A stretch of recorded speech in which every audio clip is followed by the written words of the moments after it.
You guys know I made this gauntlet, right? You know, the one that wiped out half the universe? Well, I want to mess around a little bit. You see, I have plenty of this glow-in-the-dark paint. How about we take the Nano Gauntlet and make it cooler?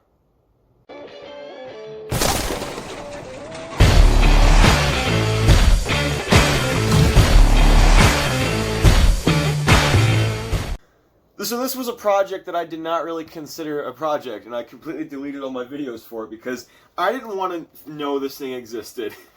The day after I saw Endgame, I wanted to make the Red Gauntlet, or the Nano Gauntlet. It was unofficially dubbed the Iron Man Gauntlet until they released the Nano Gauntlet toy. And I thought it was really cool. I did it all from like a couple screenshots. It's not the best, it's not really screen accurate.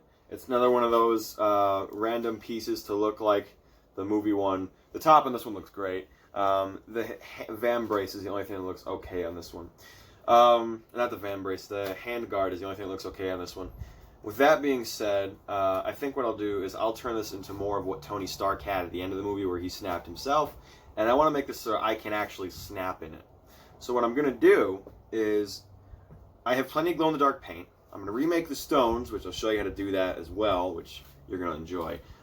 It's hot glue, tinfoil, and dry erase markers. And now we're going to put some glow-in-the-dark paint on them so they shine. They're not going to be the exact same colors. Some of these are mixed. So yeah, I know for a fact the time stone will shine perfectly, but the rest I will try to make look a lot more like Tony Stark's one where he just snaps his fingers. And what I'm going to do is I'm going to take... After remaking the gems, I'm going to trace out where my palm is, which is right here, which I've already done perfectly. Yay! And then see that seam right there? There's a line. I'm going to cut this off and then the base of the thumb. So my hand comes out from underneath that. And then I'll turn it into more of what Tony Stark had. And then my goal for this is to make it glow in the dark, kind of like when he pulls his hand up and then all the stones are going into his body and whatnot. Those lines... They're kind of like veins of power, we'll call them that. Those go through his hand, and I just want to paint over it. So when the lights go out, it just shines, which I think would be cool. And we're going to get to that now. So this is one of those do as I say, not as I do moments. This whole clip is just going to be me being an idiot. And you're probably not going to like this. So what I plan to do is I plan to use my lighter and burn a piece of cardboard off. What I'm doing is I'm taking about 1.5 inches off from the wrist, so I can move it more, and I couldn't find my lighter for a minute. It was an omen. Turns out my lighter was right next to my phone on the floor. So what I did is that's the wrong lighter. There's the right one. So yeah, I turned my fan off, and I held it. The good thing is the glove is a welding glove, so it's flame retardant to an extent. But this is one of those do as I say, not as I do moments. Do not play with fire. Do not do anything I do in this clip. This is... Oh, I'm such an idiot. But I got the effect I was looking for. And I got that natural kind of eating away look, which is something I pretty would have only gotten with either fire, a knife, or something like that. I don't know.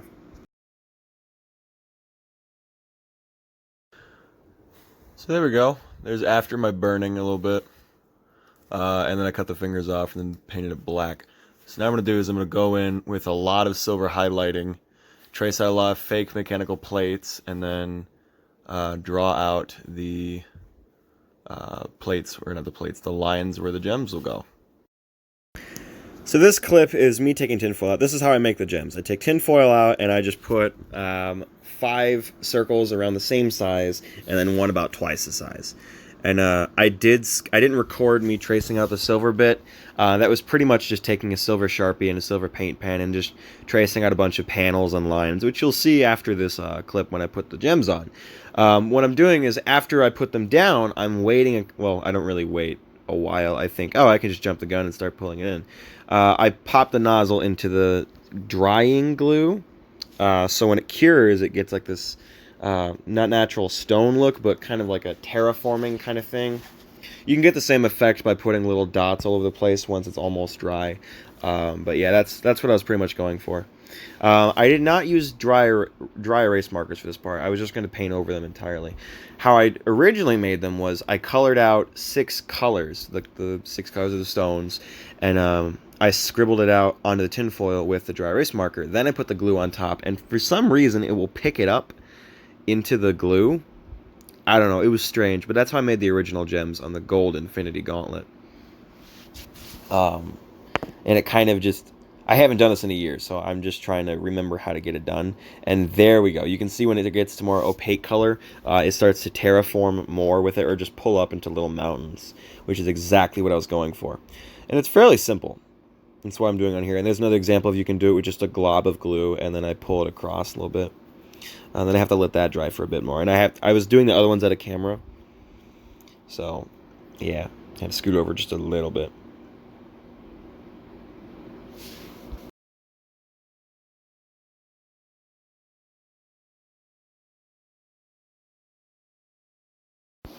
Once again, it's pretty much just waiting for it all to dry. Now what I'm doing here, oh, there's all the panel working, by the way. Just a quick glance. I'm going to try and keep it as much as camera as possible. The easiest part about this is when it's dry, you can pretty much just pop it off, and the tinfoil will tear with it, almost a perfect shape. There's little bits that had to come off, but nothing too serious. And then what I do is I will pop all 6 of them off, and then glue them onto it. What I do is I glue the glove, like I put the hot glue on the glove, not the gems, and then kind of push down. That way it spreads out underneath it. Which I guess you can get the same way with just putting it on the glue, or the tinfoil for the glue. But I don't have careful hands. Like, I just burned myself there. The tinfoil, oh, that's nice. Here's me gluing them on, though. See, I put the glue on the glove first. And I'm going to try and keep it in camera as much as possible. I mentioned that earlier. So, yeah. It looks really good. I like how it's reflecting the natural light, because the tinfoil underneath. That's why it looks so white. It's the metal underneath shining through with the fan light. That's the goal I was originally going for with the first stones I made, but I ended up painting over them a couple times and taking the tinfoil off completely. It still gives a nice effect. It's just I'm going to paint over them later anyways, so yeah, it's kind of redundant at this point. It still looks good, don't get me wrong.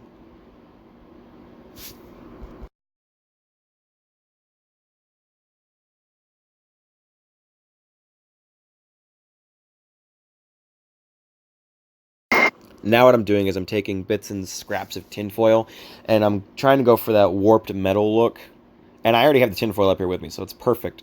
So what's happening is I'm going around the vambrace, like from the thumb back under the wrist, and then back to the pinky. And it just kind of wraps around. So that's the easy part. All the panels were just random, like I mentioned earlier, just a silver marker. And this is all just randomly placed, just guesswork essentially. So it's fairly simple. So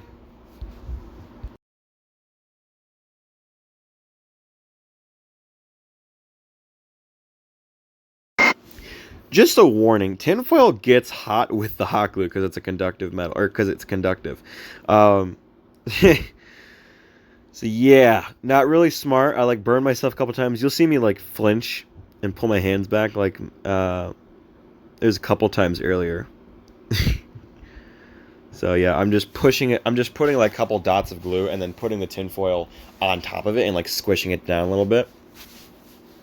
So you can see on the cardboard where I burnt it to, and I put it right behind that because I wanted to keep that kind of eaten look.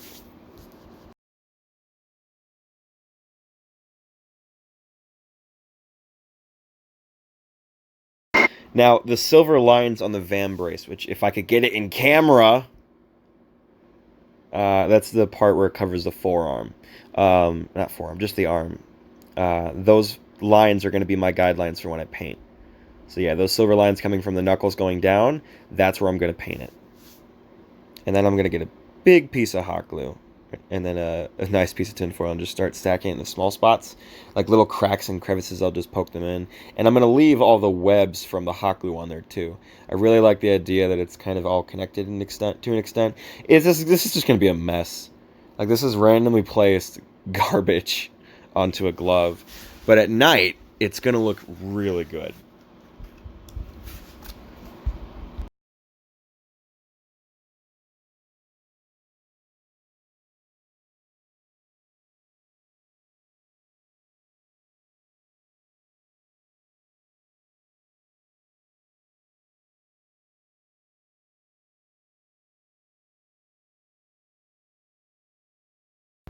I mean, it already does kind of look good, but I'm about to mess this up in another clip, which I didn't actually record that, and I'll mention that later, because I went straight down and just started painting it.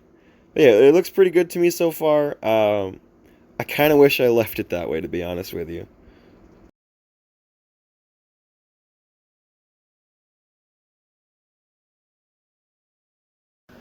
So the last clip you saw was me hot gluing all the tinfoil down. What you didn't see was me painting it. So this looks a little bit, looks like a mess. I'm not even gonna lie, but it's an organized mess in a sense. It's got a line coming from all 6 of the stones, coming straight down to the end of the vambrace, and I kind of put little swirls and zigzags everywhere, try and make it look as nasty as possible. And what ended up happening was this thing, and it looks pretty good from what I think. I got the effect I was going for because in the movie it looks like the pieces are tearing apart and flying, or not flying back, folding back on itself because it's like melting. I think what I'll do, because this is all glow-in-the-dark paint, I just went over with the glow-in-the-dark paint and just literally just swirled it and ran back with it, straight back over everything. So when I turn the lights out, it doesn't show up on camera though. When I turn the lights out, all of this rainbow essentially will light up, which I think is cool. Most will turn into like a greenish color. The red and orange, however, turn out a nice orange, and the blue is like half green. But yeah, I originally made this for Ipsy Glow. Well, I originally made this because I saw Endgame. I mentioned that earlier. But I remade it, or at least changed it for Ipsy Glow. That's basically a light show for downtown Ipsy. And they have like black lights and UV lights and everything else. So I figured why not make something that'll show up in both black light and in the dark. So I made that, or at least I repainted it. Now I did make this one, and I was originally going to wear it Friday night, which I might wear both just to be stupid. Because these will both glow. The difference is this one does have the dark, or glow in the dark paint, it just doesn't have as much and it's not as strong. The good thing is this stuff shows up so much better. Not because it's a big mess, but because it's just, I have multiple layers. And I didn't want it to face the golden glove with all these line work. So what I think I'll do next is I think I'll buy, or just use an old long sleeve shirt that doesn't really fit me anymore, cut the sleeve up till it goes like up to here, and then slide it up and put a shirt over top of it, and then have the lines go up into my arm and something. I don't know. I kind of like that. It's going to look bad in daylight, but it looks good in black light because it's fun messing with glow-in-the-dark stuff. With that being said, I think I'm done. Yeah. Like and subscribe today. I don't really have an uploading schedule, so you might want to click that bell icon to receive notifications from whenever I do. Otherwise, that's it, and I hope you enjoyed.